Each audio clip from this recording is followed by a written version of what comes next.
जरूरी सूचना है आप सभी स्टूडेंट्स के लिए। स्टडी फॉर सिविल सर्विसेज का Android app Google play store में आ चुका है, उसको प्लीज तुरंत इंस्टॉल कर लीजिए। और अगर आप स्टडी फॉर सिविल सर्विसेज के सिर्फ ऐप से कोई भी कोर्स, कोई भी पीडीएफ परचेज करते हैं तो उसमें अप्लाई कूपन, अगर आप ज्ञान सर जो है आप उसमें अप्लाई करते हैं, ये कूपन कोड है, तो उसमें 20% फीस तुरंत माफ हो जाएगी। मतलब 20% डिस्काउंट तुरंत उसमें लग जाएगा। ज्ञान सर लिखना है, नॉर्मली ज्ञान सर स्मॉल लेटर में है सब कुछ, कोई स्पेस नहीं, कोई कॉलम नहीं, सिर्फ ज्ञान सर GYANSIR। इस तरह से अगर कूपन कोड लगाते हैं आप ऐप में बाई करने से पहले, जो अप्लाई कूपन वाले में आता है, तो 20% का डिस्काउंट तुरंत मिलेगा। वीडियो देखिए। नमस्कार दोस्तों आप लोगों की हैवी डिमांड पे मैंने बहुत ही इंपॉर्टेंट पॉलिटी के लिए आर्टिकल की सीरीज शुरू कर दी है। ध्यान से इस रोड मैप को समझिए, ठीक है। डेली मैं आपको डेली 10 आर्टिकल लर्न करवाऊंगा। कितने? 10 आर्टिकल। बेसब्रे मत होइएगा, 10 आर्टिकल कराऊंगा और आप देखोगे 20 क्लास के अंदर, ठीक है, 15 से 20 क्लास में जितने भी पॉलिटी में इंपॉर्टेंट आर्टिकल एग्जाम में आते हैं, सारे नहीं याद करने, जितने भी 5 स्टार बना रहा हूँ मैं, जो मैं कराऊंगा उसी में से आपको 100%, 99 नहीं कह रहा हूँ, 100% वही आर्टिकल मिलेंगे, ठीक है। तो आराम से पेशेंस होकर देखिएगा। 5 से 10-15 मिनट का वीडियो बनेगा, डेली होगा। बाकी इस तरह के ये पेड इनिशिएटिव में already study for civil services में कराए जाते हैं। Study for civil service paid module देके कितना आपको करना है, कैसे करना है, रिवीजन के तौर पे। तो अगर आप इन सब से स्ट्रेटेजिकली तैयारी एक ही जगह कर सकते हैं तो स्टडी फॉर सिविल सर्विसेज को ज्वाइन कर सकते हैं दोस्तों। तो चलिए लेक्चर शुरू करते हैं। हिंदी इंग्लिश दोनों में होगा, ठीक है।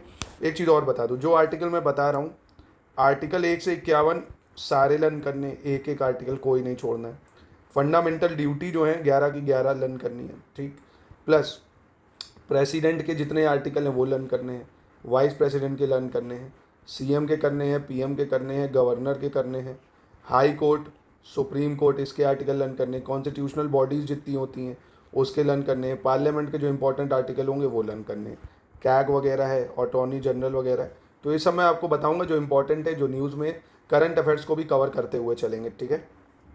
तो सबसे पहले बाइलिंगुअल कर देंगे, यूनियन एंड इट्स टेरिटरीज देखेंगे, जो कि आर्टिकल किस में आता है, 1 to 4 जो है। आर्टिकल 1 to 4 डील करता है संघ और उसके राज्य क्षेत्र। पार्ट 1 संविधान के कौन से पार्ट में? पार्ट 1। तो आपका पार्ट भी कवर करा दूंगा। पार्ट 1 में है, आर्टिकल 1 से 4 में है, ठीक। तो आर्टिकल 1 क्या कहता है, समझना भी है, सिर्फ लर्न नहीं करना है। Name and territory of the union, संघ का नाम और राज्य क्षेत्र। मतलब जैसे भारत है ये, ठीक। अब इसका नाम क्या है? आर्टिकल 1 में दिया है भारत और इंडिया, दो नाम दिए। India that is Bharat, India that is Bharat is a union of state, not a federation of state. मतलब भारत जो है, जो बहुत सारे राज्य, 28 राज्य हैं, उनका एक ग्रुप है। कोई भी राज्य भारत से अलग नहीं हो सकता है, ठीक है, कि राज्य अलग हो जाए। हाँ, एक राज्य को तोड़कर कई राज्य बनाए जा सकते हैं। वो सब किस में दिया? आर्टिकल 2 में दिया है। नए राज्यों का प्रवेश या स्थापना, एडमिशन और एस्टेब्लिशमेंट ऑफ न्यू स्टेट। अब न्यू स्टेट मतलब जैसे सिक्किम था, देखो सिक्किम है, सिक्किम एक राज्य नहीं था, दूसरा था ना। सिक्किम भारत के राज्य में शामिल हो गया। 36 कॉन्स्टिट्यूशन अमेंडमेंट है, 1975 से शामिल हुआ। तो एडमिशन और एस्टेब्लिशमेंट जब करनी हो, मतलब नया राज्य बनाना हो, किसी दूसरे को भारत में मिलाना हो, तो आर्टिकल 2 के तहत होगा, ठीक है। आर्टिकल 2 ये हट गया है, वो आपको नहीं याद रखना है। आर्टिकल 3 कहता है नए राज्यों का नाम, वर्तमान राज्यों और पुराने राज्यों के क्षेत्रफल, सीमा व नाम। मतलब formation of new state, alteration of area, boundary और नेम ऑफ एग्जिस्टिंग स्टेट।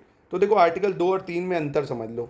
2 और 3 में आर्टिकल 2 कहता है एडमिशन और इस्टेब्लिशमेंट ऑफ न्यू स्टेट, मतलब अभी तक वो उस राज्य का कोई नाम है ही नहीं। जैसे सिक्किम भारत का तो हिस्सा था नहीं, तो उसको मिलाया।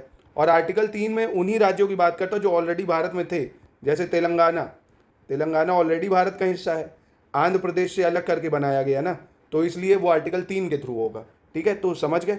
अब जैसे ऐसे मान लो बांग्लादेश है, बांग्लादेश में आप देख रहे हो क्या क्लासेस चल रही है, बांग्लादेश को भारत का हिस्सा बना दिया जाए तो आर्टिकल 2 के तहत भारत का राज्य बन सकता है, ठीक है।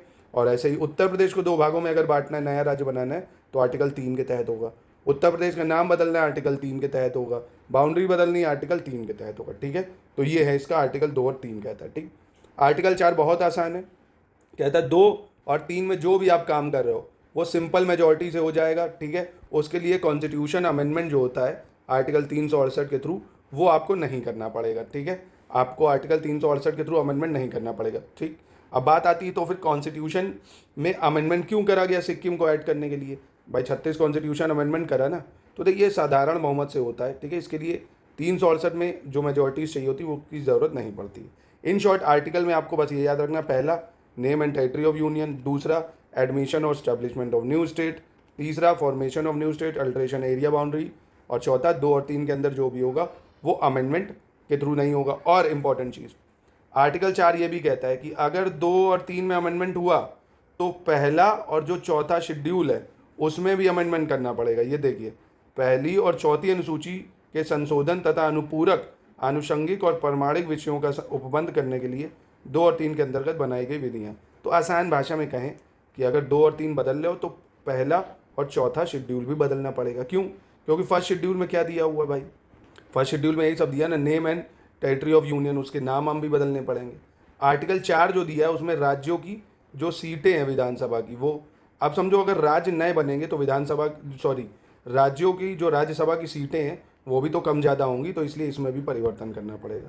इन शॉर्ट, अगर 2-3 में परिवर्तन कर रहे हो तो 1 और 4 में भी परिवर्तन करना पड़ेगा, और ये साधारण बहुमत से होता है, आर्टिकल 368 से नहीं। ठीक है, देखिए इतिहास में 6, 7 और ये आर्टिकल अब कभी जीवन में नहीं पूछे जाते, ना पूछे जाएंगे। क्यों? क्योंकि ये आज़ादी के टाइम बनाए गए तो इनको हटा ही दिए गए एक तरह समझो, अभी भी मेंशन है पर काटे नहीं गए। क्यों? क्योंकि ये था right of citizenship of certain person who have migrated to India from Pakistan. जो पाकिस्तान से भारत आए थे उनके लिए सिटीजनशिप के क्या प्रावधान होने थे उससे डील करता है, अब उसका कोई मतलब नहीं। और यही कहता है माइग्रेट करके जो पाकिस्तान को उससे, तो ये 2 आर्टिकल आप छोड़ सकते हो, नहीं पूछता है। 5 से 11 याद रखना सिटीजनशिप से डील करता है, part 2 of the Indian constitution. आपको जो आर्टिकल याद रखना है, article 5 citizenship at the commencement of constitution. जब भी संविधान बना तब से हमारे भारत में क्या किसको सिटीजनशिप मिलेगी, ये सिटीजनशिप एक्ट डील करता है। 8 क्या कहता है? Right of citizenship of certain person of Indian origin residing outside India, यानी person of Indian origin, PIO है ना, person of Indian origin, POI बोल सकते हो आप, जो भारतीय मूल का है, भारत से बाहर रहता है, उसके क्या राइट्स होंगे उसकी बात करता है। आर्टिकल 9 बहुत इंपॉर्टेंट है, कहता है नो ड्यूअल सिटीजनशिप। क्या कहता है? दोहरी नागरिकता नहीं ले सकते। 9 क्या कहता है? विदेशी राज्य की नागरिकता स्वेच्छा से अर्जित करने वाले व्यक्तियों का नागरिक ना होना, है ना। तो अगर आपने किसी दूसरे देश की नागरिकता ले ली है तो आप भारत के नागरिक नहीं रह जाओगे, जब उसकी छोड़ोगे तभी बन सकते हो, यानी नो ड्यूअल सिटीजनशिप। ठीक। और 8 क्या कहता है भैया? भारत से बाहर रहने वाले भारतीय मूल के कुछ व्यक्तियों के नागरिकता के अधिकार। ठीक है, जो भी भारत से बाहर रहते हैं पर है भारतीय मूल के, उनके क्या क्या अधिकार होंगे ये बताता है आर्टिकल 8। नागरिकता के अधिकारों का बना रहना, आर्टिकल 10 कहता है कि कोई भी अगर किसी तरह का पार्लियामेंट संविधान पास करती है पार्लियामेंट नागरिकता से रिलेटेड, तो ऐसा नहीं होगा कि आपकी पुरानी नागरिकता छिन जाएगी, वो रेट्रोस्पेक्टिवली नहीं होगा, मतलब आगे के लिए बनेगा, आपकी नागरिकता बनी रहेगी। ठीक है, अब जैसे नया से ये आया तो इससे थोड़ी की नागरिकता चली जाएगी ना। अगर आप जो भी कंडीशंस फुलफिल करते हैं, भारत में जन्म लेते हैं, ठीक है, तो आपकी क्यों नागरिकता जाएगी। ठीक है। आर्टिकल 11 क्या कहता है? Parliament to regulate the right of citizenship by law. Article 11 simple यही कहता है कि संसद द्वारा नागरिकता के अधिकार का विधि नियमन किया जाता है। इस पर 5 स्टार बनाओ, ये आपसे आर्टिकल पूछ सकता है क्योंकि CAA लागू है इस साल। तो आर्टिकल 11 क्या कहता है? नागरिकता से रिलेटेड कानून बनाने का अधिकार सिर्फ संसद के पास है। 10 कहता है continuance of rights of citizenship, नागरिकता के अधिकारों का बना रहना। 9 कहता है नो ड्यूअल सिटीजनशिप, दोहरी नागरिकता नहीं मिल सकती। 8 कहता है POI, person of Indian origin, जो भी भारत से बाहर रहते हैं उनके रिलेटेड सिटीजनशिप। ठीक है। 5 commencement of citizenship at the time of constitution, मतलब संविधान के प्रारंभ में नागरिकता, आर्टिकल 5 कहता है। आर्टिकल 1 यूनियन एंड टेरिटरी, यानी संघ और उसके राज्य क्षेत्र। 2 नए राज्यों को प्रवेश या स्थापना, एडमिशन और स्टैब्लिशमेंट ऑफ न्यू स्टेट। 3 नए राज्यों का नाम और वर्तमान राज्यों और पुराने राज्यों का क्षेत्रफल, सीमा और नाम में परिवर्तन। और चौथा कहता है 2 और 3 में परिवर्तन हुआ तो पहले और चौथी अनुसूची में भी परिवर्तन होगा, और वो आर्टिकल 368 के थ्रू नहीं होकर सिंपल मेजॉरिटी से हो जाएगा। ठीक है। तो दोस्तों ये थे 10 आर्टिकल। जाते जाते एक बार आपको होमवर्क में दे रहा हूँ। आर्टिकल 4, आर्टिकल 5, 9, 10, 11, ठीक है, 2 और 3, इसको फटाक से एक बार रिकॉल कर लीजिए, बहुत ज़्यादा इंपॉर्टेंट है। मिलते हैं कल के आर्टिकल में। कल के आर्टिकल में हम लोग 12 से 35 के जो होंगे फंडामेंटल राइट, तो उसको हम लोग 3 पार्ट में करेंगे, बहुत important. Right to equality, right to freedom, right against discrimination, right of minorities, writs power अलग से करेंगे। तो डिटेल में ये क्लास होने वाली है। लगातार इसको फॉलो करके आप अपने आर्टिकल की सीरीज़ को बहुत अच्छे से कर सकते हैं। इसके बाद कॉन्स्टिट्यूशन अमेंडमेंट करेंगे, इंपॉर्टेंट जो कॉन्स्टिट्यूशनल बॉडीज़ है वो भी करेंगे।